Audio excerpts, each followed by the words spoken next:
هو انت فاكر انك عارف كل حاجة؟ لا بجد السؤال ده ليك.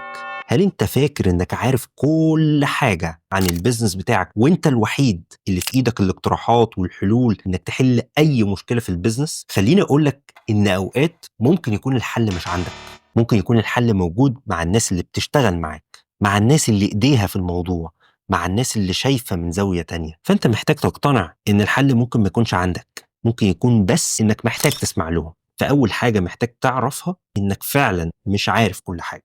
تاني حاجة محتاج تعرفها إن الناس دي بتشوف زاوية تانية، كل واحد بيشوف زاوية غير التانية، كل واحد بيتعامل مع العميل أو مع المريض أو أيا كان المنتج أو الخدمة اللي أنت بتقدمها، بيتعامل معاه في موقف، شاف غلطة. تالت حاجة محتاج تعملها إنك تشجعهم إن هم يتكلموا، إن هم يقولوا رأيهم، وإن هم عادي جدا ينتقدوا، وإنك تديهم من الحرية وإنك تديهم من الأمان إن هم ينتقدوا أي قرار ممكن يكون ضد البيزنس من وجهة نظر.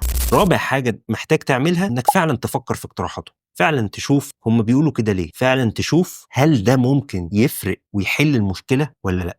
وحتى لو مفيش مشكلة، ده ممكن يكون بس بيحسن تجربة العميل، ممكن يكون بينقذ البيزنس من إنه يقع في مشكلة عن طريق إن أنا موظف بشوف إن في مشكلة أو في حاجة ممكن تحصل أو في شكوى متكررة من الناس. فبالتالي محتاج تسمع له ومحتاج تعرف إن مش دايما الحل عندك.